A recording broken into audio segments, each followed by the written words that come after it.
the key, to your point, is exactly getting the ability to actually find that pain that will drive change.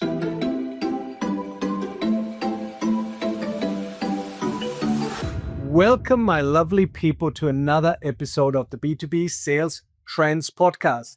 Every sales leader knows the feeling of what we're going to talk about today. That moment when a deal looks promising and then it stalls. The buyer's polite, the interest is there, but there is no urgency. The urgency is gone out of the window. And the question is, how do you turn a passive buyer into an active one? And that's the space where Lisa DeCristofaro, I hope you pronounced that right, lives and leads with strength.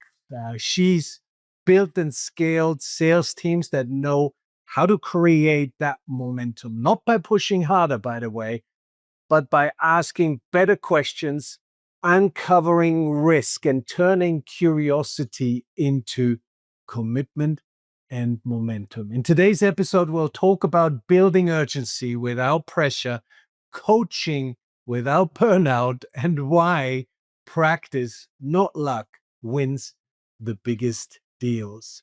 With no further ado, welcome to the B2B Sales Trends Podcast, Lisa. Awesome. Thank you so much for having me, Harry. I'm excited to be here. Lisa, you are a sales director at UKG, and you've spent your career building high-performing sales teams in super fast-moving industries where everything changes all the time, the buyers attack the pay space, and so forth. For those of you who don't know your story, can you share a little bit about your journey and what shaped your view on how modern sales teams need to operate today?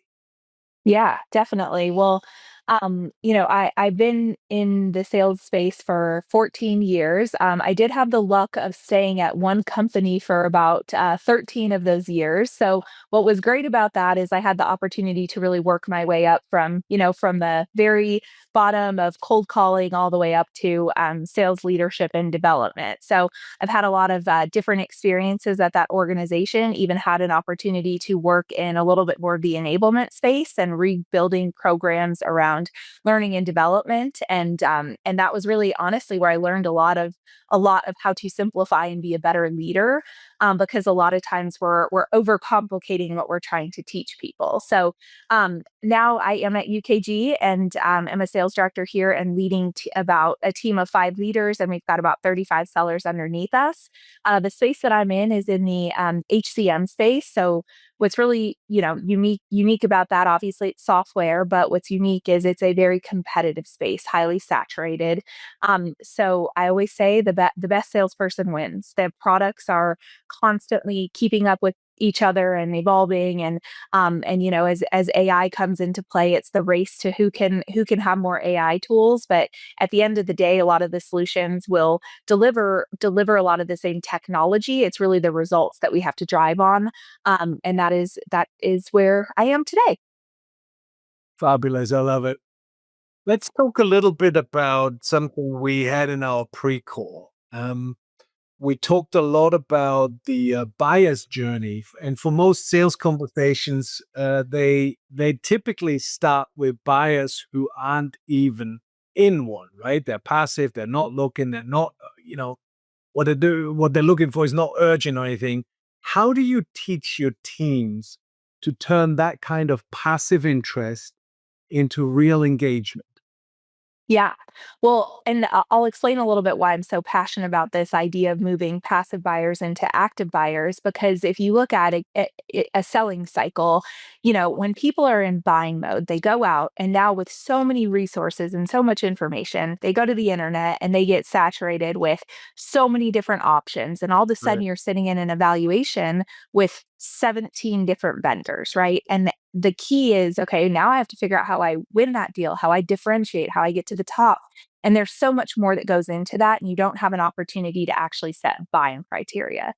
So the reason Mhm. why I'm so passionate about the idea of bringing these passive buyers into active buyers is that you get in at the front of it, and you get to a place, if you can do this well, which we'll talk about, you can get to a place where you are kicking off the evaluation or potentially kicking off the buying process and no one else comes in.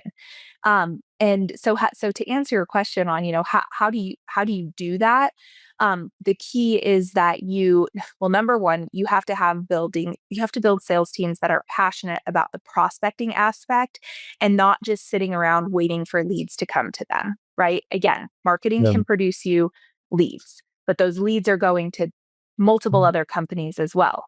So how do you train your people to pick up the phones, because the phones are not dead? Cold calling is still a very, very active thing. Right. AI can help you with scripts and, make you better at it and all those things. But picking up the phone and having a compelling reason to get someone to actually meet with you because you triggered something that is either relevant to their persona, right? If it's a CFO, or if you triggered something that is relevant to their company or their industry. So I think the key is being relevant to the prospect that you're trying to get in the door with, and then getting in the door, right? That's step one. You No. can't move them from active to passive until you've actually gotten them in the door. And so teaching your teams on how to cold call and how to do good outbound prospecting is an essentially critical part of the success of your team and what can drive them from, No. being at the top. You said something interesting that I want to dig a little bit deeper. You mentioned AI scripts. How much in the day of AI, right? How much do you additionally coach them to their scripts, to their playbooks, or do you just let them loose and say, "Hey, here's ChatGPT, just create your own and let's go." How much? Where do you find that balance between AI and real coaching? Yep.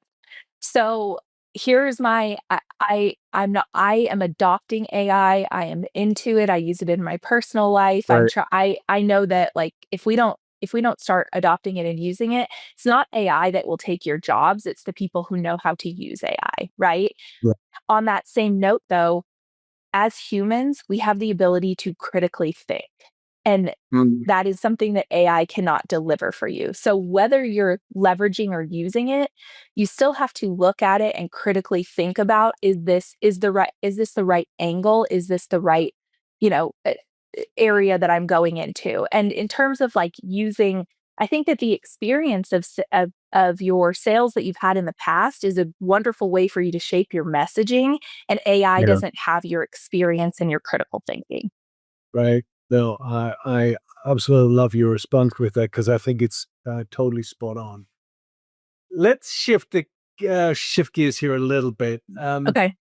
One of my favorite topics these days is the topic of cost of inaction. Yep. The biggest enemy of momentum isn't really the no that we receive sometimes, but the biggest enemy of momentum is do nothing, right? Yep. Where the deal that sort of dies quietly because nothing hurts enough to change, right? And staying still and getting comfortable or being comfortable with how things are is the easiest thing. So, how do you help sellers surface that real pain or that cost of inaction Yeah. before it's too late in that cycle? Yep. So this goes a lot. Okay, so now you talking about bringing them into an active buying cycle that you've now gotten to a point. Okay, you cold called them, you got in the door. Like, let's follow the story, right? You had a good script. And now you get on with them, and you need to not just ask them questions like, "Hey, talk to me about your timeline. Talk to me about what your process looks like," because they're not in that mindset of acting, right? So the key to your point is exactly getting the ability to actually find that pain that will drive change. And so the way that I look at this is that this is kind of my analogy that I use, and my team will sometimes make fun of me, but um Harry, we talked about this a little bit, but eh, do you take vitamins? Uh, I don't actually, but yeah. Okay. Have you ever gone on Instagram and you get a feed that says, "Hey, you should be taking this vitamin for your hair growth," right? Okay. So we've all fallen victim to it. We buy it, we start taking it, and guess what? It doesn't become a regular thing, right? Right. But on the Right. other side of that, if we think about if you have you ever had a migraine, Harry, like a real horrible headache? Sure. Okay. Are you going to take a vitamin for that? No, of course not. No, I'm gonna go and I'm gonna go get my Excedrin because I know it is the only thing that actually solves the pain. And so when I tell my buyers to or my sellers, when we talk about this, I say, you have our job is to prescribe Excedrin, not vitamins. And we have to get to a point where we are getting deep enough into it. And so to your point, Harry, the ROI is one thing, right? That again, that can sometimes be a vitamin because ROI can be fluff because it may not necessarily relate to the outcome that the business is trying to achieve. So here's a spoiler alert. You have to tie your pain back to what the business is trying to achieve. And it's usually related to growth or making money, right? Like it's really that simple. So if you get into a process and someone is complaining about the amount of time that the software that they're currently using is taking them, nobody Brand. cares because the CEO is going to pay them their salary regardless. But what is that doing for the business and what is it holding the business back from accomplishing? So the Right. cost of inaction is a bigger, deeper thing. And getting there is teaching your people to stay in the pocket and ask really good questions. And how you do this is you make them practice it over and over and over and over again. You get into a room, whether you're in person or virtual, and you say, "Hey, we're going to role play a analysis call. We are going to role play getting the deeper pain and constantly asking the questions of why does this matter? Why does this matter? Why does this matter?" The deeper you get, eventually you'll get to the why that drives business action. Yeah. It really resonates with me because there's a couple of things. I strongly and fundamentally believe that people make decisions one out of two reasons, right? It's either to gain an outcome or to avoid a risk. If you can help me gain an outcome, I'll move. If you can help me avoid a risk, I'll move. Anything else, don't talk to me about it. It's all good. So if you can connect whatever you're selling directly to either an outcome or to a risk that I'm facing, that's where the money is. And it's interesting though, and I really like that you connected also directly to discovery. Discovery is a big thing at the moment in our industry. Everybody wants to do better discovery. The problem is that people are doing discovery by asking 20 questions, right? They're asking, you know, ask you a few questions, and really only what they do is they get you to confirm, quite honestly, what their assumptions are. And that doesn't add any value to the client or to the prospect. It really needs to be an advanced level of discovery, of generating new needs in the mind of the prospect, needs that they haven't considered, haven't not appreciated, can have an impact on their business. That's when you really develop that pain, so to speak. And yeah, a painkiller versus vitamins. I love it. Absolutely. But you bring up a good point, though. Practice is key in this, right? And practice isn't always sexy, right? But it's everything. And especially when the stakes are high and you have to have some consistency around that. But how do you build that culture of, role play, preparation, practice so that your team actually enjoys sharpening those skills instead of just avoiding them? Yeah, absolutely. Well, I think that that honestly that goes all the way back to the interview process, right? When you're hiring Right. someone or a new Yeah. leader comes in, you set the expectation of this is how Mhm. my culture operates, and this is how we're going to do it, and this is how we roll. And but here's the key in kind of the idea of this is that I'm going to talk a little bit like the framework that I use in getting people to like go through and do role plays. And sure, your culture has to be in a place that people are accepting and wanting to do it. And if you have people who don't want to do it, then like get them off your team. They're culture killers anyways. If they're not willing to be in the mindset of always wanting to get better, the only way you get better is through practice. We know this through athletics, right? We know that people don't just Tom Brady didn't just walk on the field every week and, perform like that. No, he was dedicating his time and efforts all the way through up into the game, right? Our Right. game is our sales calls. That's how we have to have that mindset shift of that this is our big game, right? And Yeah. so in terms of like the practice, I think the biggest mistake that leaders make is that they go into their team meetings and they say, "Hey, we need to do this. Guys, we need to be better at discovery." Okay. And Right. then maybe they talk about a couple concepts and they're like, in order to be good at discovery, Harry, you need to ask better questions and you need to be curious. And Well, a good question is a reflective question. Harry, here's a reflective question, right? But what they miss is that there is actually a process to getting people to learn and accept the role play, right?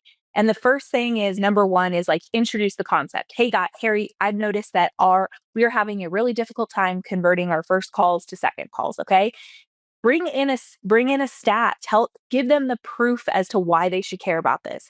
What we're seeing is that if we can get a passive buyer into an active buying process, we have 70% less competition and we're 30% more likely to win that business. Give them the stats, right? And then the key is to show them what good looks like. And this is where the ball gets dropped from most sales leaders is they don't pause and they don't say, "Hey, let me model it for you." And I don't know if that's because of like fear of judgment or, fear of just trying to move too fast, but you have to show them what good looks like. And then you pop into, okay, now you saw me do it. Now you do it. Your turn. Great. And then the other key that leaders miss is that they do it one time. Okay, crushed it. Team call, role played, we're done. No, on you, Friday. Talk to mm, me about how you used it in the field, Harry. How did you have success with it? And then we role play it again and again and again. It's the loop of consistency. That was a lot. I'll pause. no, and there was so much in what you said. A lot of the times, quite honestly, and I've been doing this for a long time. Quite honestly, I don't think that a lot of leaders are just not good enough to model it, right? To show them, to really role play with that high level of quality. And then of course the consistency is part of that too. And I think that consistency in coaching is really key. The other thing in the coaching part of that equation is most leaders struggle to make time for that. Yep. Is that also your experience? How do you coach your managers to balance sort of performance pressure with real developmental coaching for reps? Yep. Okay, so I want to touch on one thing before I go into that. You mentioned that they're afraid to role play it. If Yeah. you hu I will bust into role play at any time. But you know what? I'm not perfect. And what does that do for my team to see me do it imperfectly? It actually builds trust, and the key to a high performing sales team is trust with your leader and then Right. seeing you be vulnerable and saying like, "You guys, I'm going to practice this for you. I may not be perfect. You know what, Harry, you might actually do this better than me, but I want you to see what good can look like." And then Yeah. letting them even critique your role play like, "Hey, what could I have done better here?" It Right. builds trust and foundation. And so if you're afraid to do it because you're afraid you're not like good enough, listen, you're in your position for a reason. And there are other millions of skills that you have Right. that make you a full-rounded person. And this is actually something that can make you get closer with your team. And so in Yeah. terms of balancing that and finding time to do it, um, my ask is that if you're listening to this, is that you start to stop thinking about it as a chore or something that I like have to fit into my schedule. Think of it as something that will literally create your mini yous and will make your job easier and will accelerate your performance. You cannot be a super rep, is what I call them, right? A super rep is a sales manager who comes in and does all the closing and comes into an Right. analysis call and drives the better questions. Like, you have got Right. to replicate. If you listen to that book, Multipliers, you have to multiply yourself, and you have to start looking at training as a ability to actually aid in your sales performance, not hinder it. Now, does it take time and dedication? Absolutely. And Yeah. you've got to just commit to it. And maybe I told Harry this when we chatted the first time, but I, I mean, when I was a newer leader and I had brand new people on my team, I created a training club, and we came in at 7 a.m. and we had a topic and we role played for an hour. And the crazy thing is I told people, like, hey, as you become a senior rep, you no longer have to attend this. No problem. Mm. Guess what? Everyone continued to attend, and the people who became seniors started to lead it, and those are the people that accelerated and actually got promoted into management, because I was teaching them the skills to manage and coach and teach people. And so the impact is so much bigger than you think when you can do that with your team Yeah. and let someone else own it. It doesn't have to be all on you. And another thing that I think people get a nap paralysis on is the preparation for creating training. Here's Uh-huh. the deal. Don't overthink it. You don't need a PowerPoint. You don't need you don't need that. What you need is a whiteboard and what's in your head and a tiny little topic. So when you're out in the field, let's say you're out in the field and you observe that there's one little thing that people are failing at, right? They're not asking a good discovery questions. Great. Come into training and brainstorm a situation like, hey, we're going to walk into this situation. What should we be asking? What should we be uncovering? What is the solution that we help here in this scenario with? Create a scenario and do it as a team activity. Do not use don't PowerPoint your teams to death. Make it interactive, and that is the best way to train. And then again, guys, model it, role play it, repeat. Love it.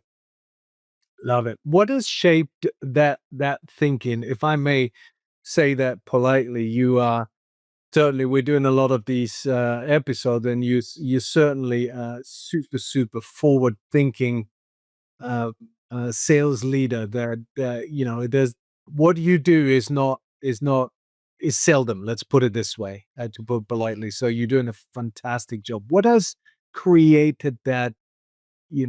That thinking, that mindset. Was there something that changed the way you thought about selling? Um, this is gonna sound, I don't know if this is gonna sound cliche, but it's like failure.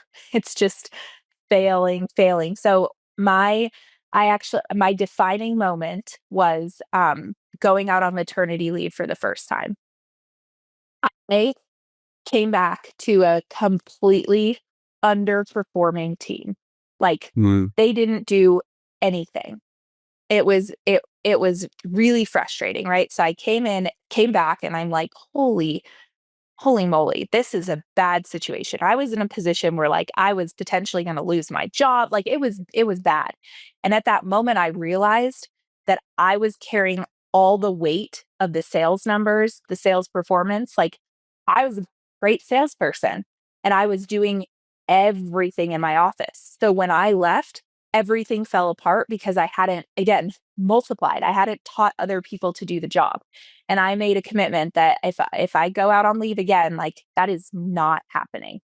And my next one, I someone got promoted because of the management of the office when I went on maternity leave. So it was honestly, it was the failure of that experience and just realizing that I was being a super rep and that was not going to be scalable. Love it. Love it. Fabulous. Congratulations. That's great. We're almost at the end of our time together, Lisa. Are you up for a quick fire round here? Sure. Let's do a quick sort of a leadership audit, if you don't mind. What should sales leaders start, stop, and keep doing if they want their team to build real urgency and ownership in deals? Yeah. Well, we just talked about start role playing. So start making your team get better. Um, I think the other part of that that a lot of people will move into is stop letting your people have excuses, right? Let's create cultures of accountability. We can have a culture of learning and high performance simultaneously. That is a formula that works together. But if you let them have continue to have excuses, stop doing that. Don't let them have excuses and keep putting metrics in front of in front of your teams that shows the people that are accomplishing what your expectations are, and keep talking about the role plays and what you guys actually did in the field, right? Keep having really impactful team meetings on what we practiced and where we had success with it, because it will lead to continued buy-in in the cycle of people wanting to have that culture of high performance, high learning culture. Love it. Start role playing. Stop letting people use excuses and use metrics, and have the team and show them how impactful role playing connected to the metrics are. I love it. Yep. We always include this question: what are the top 3 skills, in your opinion, that make a salesperson truly elite? Okay, so this is one that you guys sent me and prepped me, and this is one where I was like, I think I need to use AI. I don't know the answer here. So, but no, I was like, okay, Lisa, use your brain. You can come up with this one. Okay, so what the three that I wrote down is discipline and consistency. So that I think that the biggest lulls that you see is that someone gets caught up in a deals and they forget to continue to do the prospecting, right? So the discipline to be consistent in their processes, curiosity. So obviously we've talked about today the question asking. But I think the part of that you said is like at the beginning is the ability to just like listen, just be curious. When you're with a prospect, stop thinking about your own agenda and just be genuinely curious. And then the third thing you heard me say it is you learn in failure, so you've got to be resilient, and know that like failure is where you learn the most. And if you can't get through failures, like you're not going to make it in sales, and that's where you learn. So discipline, Absolutely. curiosity, resilience, and those were my own, not what AI told me. Love it. Fabulous. And last question for today. What is your favorite way to switch off and recharge? Okay, so this is also a funny question. So when I was interviewing for my job, my boss, I'm very in I've been described as intense, okay? So I'm in the interview and he asks me this question and I literally couldn't answer the question. I was like, um, I don't know. Anyway, so the next time we got together, I was like, "Hey, I thought about your question." And you know what I do? I like to sell things on Facebook Marketplace. Right. And it is so random and not really winding down, but I really love the joy of selling, and so selling things on Facebook Marketplace is like a weird hobby that I like to do, and it gets me excited and recharges me, and I get to clean up my house Fabulous. along the way. Fabulous. And it gets rid of your old children clothes that nobody wants Ex anymore. Fabulous. exactly, exactly. Yeah. Lisa, you've been a tremendous guest. I know our listeners very much appreciate your insights. So thank you for taking the Awesome. time. Thank you for having me, appreciate it. My lovely people, what stood out to me in this conversation with Lisa today is that urgency isn't about pressure. It's really about preparation. It's about that curiosity, that discipline, and helping your teams learn through this role play that Lisa has described so in a real application focused way. So they are truly prepared when they get in front of their prospects and their buyers. And that's the real craft of modern selling: guiding, not pushing, creating momentum through clarity and not noise. If this episode gave you something to reflect on, share it with a colleague who leads a sales team or a seller who's in a tricky middle of a deal that sort of is stalling at the moment. You can always find more episodes on b2bsalestrends.com and on our YouTube channel. Until the next time, my lovely people, in the next episode, look after yourself, look after your loved ones, and of course, your B2B customers. Bye-bye.